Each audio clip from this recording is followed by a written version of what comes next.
Muy buenos días a todas y a todos. Nuevamente soy el Padre Nicolás.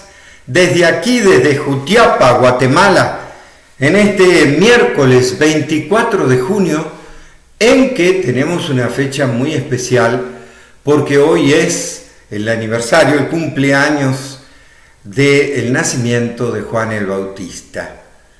Y por eso lo celebramos así y leemos no el Evangelio de Mateo, sino el Evangelio de Lucas, que nos describe así este acontecimiento. Cuando a Isabel se le cumplió el tiempo del parto, dio a luz un hijo, y los vecinos y parientes, al enterarse de que el Señor la había tratado con tanta misericordia, se alegraron con ella. Al octavo día fueron a circuncidarlo y querían llamarlo como su padre, Zacarías. Pero la madre intervino. No, se tiene que llamar Juan. Le decían que nadie en la parentela llevaba ese nombre. Preguntaron por señas al padre qué nombre quería darlo. Zacarías pidió una pizarra y escribió: su nombre es Juan. Todos quedaron asombrados. En ese instante se le soltó la boca y la lengua y se puso a hablar, bendiciendo a Dios. Todos los vecinos quedaron asombrados. Lo sucedido se contó por toda la serranía de Judea y los que lo oían reflexionaban diciéndose: ¿qué va a ser de este niño? Porque la mano del Señor lo acompañaba. Su padre, Zacarías, lleno del Espíritu Santo. El niño crecía y se fortalecía espiritualmente y vivió en el desierto hasta el día en que se presentó al pueblo de Israel. Esto es palabra de Dios. Te alabamos, Señor. ¿Y qué nos dice este lenguaje? Que sabemos el nacimiento de Juan el Bautista ya es un acontecimiento sagrado, especial. ¿Por qué? Porque el ángel le anuncia a Zacarías, cuando va a hacer la ofrenda, que iba a ser padre de un hijo, y él no le cree, porque son los dos ancianos. Él ya era anciano y ella también. ¿Cómo iban a tener un hijo en su ancianidad cuando nunca habían podido tener hijos? Sin embargo, Dios les anuncia la llegada y el nombre de Juan. Y por eso sucede este acontecimiento. Zacarías, que no cree, se queda mudo hasta el momento en que se cumple cuando nace Juan. Y por eso dice que se le soltó la lengua y la boca. Entonces ya vieron en esto, en el nacimiento, un acontecimiento sagrado de Dios. ¿Por qué? Porque Dios eligió a este chico Juan. Entonces, ¿qué nos puede decir a nosotros? En realidad, todos somos elegidos. Por eso nacimos. Y todos tenemos una misión. Esto que la gente se empezó a alterar. ¿Qué será de este chico? ¿Qué no? Todos nosotros, si nacimos para una misión. ¿Cuál será nuestra misión? Es lo que tenemos que discernir. Tal vez, ahora en esta cuarentena, será discernir esa misión que nos llamó desde niño, desde que crecimos. ¿Nos llamó a qué? A esta fe, nos llamó a amar, nos llamó... Bueno, cada uno tiene que saber a qué nos llama Dios, qué misión quiere Dios de mí. Sobre todo porque, fíjense que Juan empieza con su llamado a transformar toda su vida, no solo todo el medio social. Dice que se fue al desierto. Muy probablemente vivían en el desierto como unos monjes, como si fuera un monasterio, muy alejados, digamos, de todos los pueblos, viviendo una vida muy austera, muy ascética, muy dura. ¿Qué hacían los esenios? Querían purificarse porque ya sentían la presencia y la cercanía del tiempo mesiánico, del Mesías.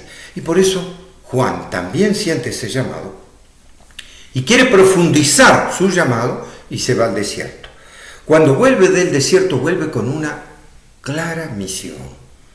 ¿Y cuál es la misión que empieza? Empieza a anunciar: conviértanse, allanen los caminos del Señor, preparen porque ya viene el tiempo mesiánico.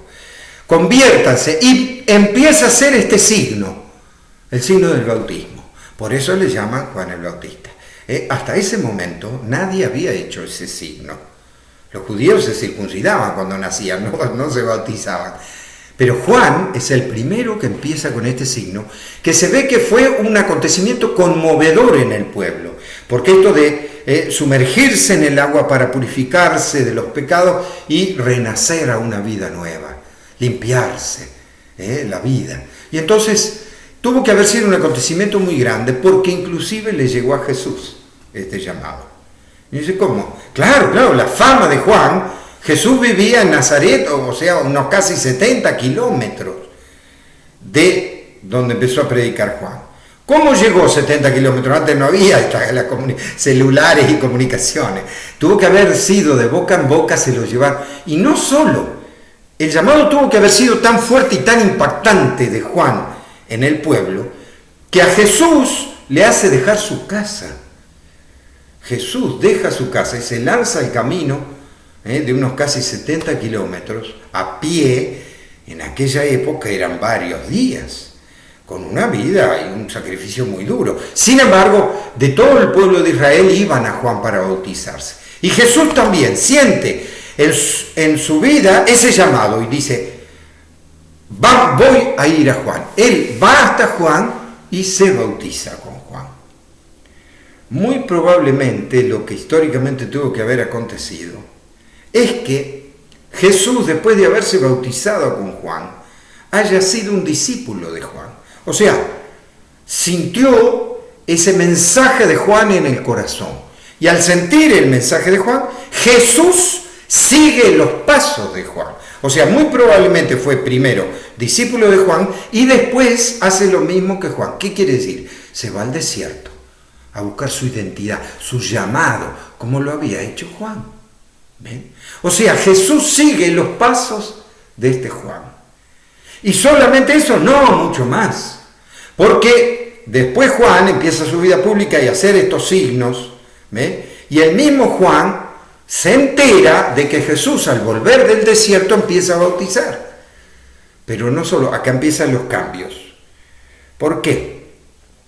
Porque Juan le manda a preguntar a ver si era él el Mesías, porque nunca se esperó que el Mesías sea su pariente, el Jesús que él conocía, el pariente. Sin embargo, queda la expectativa. ¿Por qué? Porque también la metodología de Jesús cambia. Antes, como hasta Juan, todos los que hacían un signo profético, lo hacía el profeta. Por ejemplo, Juan, él solo bautizaba. En cambio, Jesús empieza a bautizar él y después enseña a los discípulos a bautizar. Y manda a los discípulos, o sea, todos bautizaban. Todos empiezan a hacer ese signo. ¿Y después qué sucede? La muerte de Juan el Bautista. ¿Y esto influencia en Jesús? Por supuesto que sí. ¿Por qué? Porque cuando Jesús se entera de la situación en que muere Juan, que es por el baile sensual y erótico de la hija de Herodías, de la mujer del rey, que le piden la cabeza y lo matan a Juan, Jesús se da cuenta que el que denuncia la verdad, el que anuncia la buena noticia, es perseguido y le cuesta la vida. Por eso, en vez de seguir el camino de Juan, que fue hacia Jerusalén, Jesús se desvía y no va a Jerusalén, sino a la Galilea. Por eso le dicen Galilea. Porque la Galilea es las afueras del pueblo de Israel. Y toda su pastoral es con gente muy pobre de las afueras del pueblo de Israel. Hasta que, por otro como retiro espiritual, en el monte Tabor se transfigura Jesús y sí se va directo a Jerusalén. ¿Qué quiero decir con esto? ¿Qué tenemos que aprender de Juan el Bautista? Y de cómo él mismo fue como el rumbo que le marcó al crecimiento de Jesús, ¿no? ¿Y qué nos marca entonces también en nosotros? El llamado que todos tenemos. ¿Y por qué? Porque si nacimos todos tenemos una misión, no importa cuál sea. Zapatero a tus zapatos, si es ser zapatero, si es ser lo que sea. Pero todos tenemos una misión, tenemos que saber escuchar a Dios. En un desierto, tal vez no sea el desierto, tal vez sea el retiro, tal vez sea la cuarentena. Tal vez en esta cuarentena justamente estamos profundizando cuál es nuestro llamado, como el de Juan. ¿Cómo tenemos que escuchar a Dios? ¿Qué nos pide Dios? ¿Cómo tenemos que ser misioneros? En la vida que me toque vivir, no importa en qué tipo de vida. Importa que Dios nos llama a todos, como Juan, a que ese llamado provoque una transformación de fe en nuestro pueblo. Porque entonces esa sí será nuestra misión. En este tiempo de cuarentena, de pandemia, profundicemos a ver cómo seremos misioneros o cómo somos misioneros en nuestra familia o en el medio donde nos toque vivir. Pero cómo, inspirados también, como Juan el Bautista, que inspiró a Jesús, cómo nos llama Dios a una misión en esta vida. Hermoso desafío el que nos toca. Que Dios los bendiga en el nombre del Padre, del Hijo y del Espíritu Santo.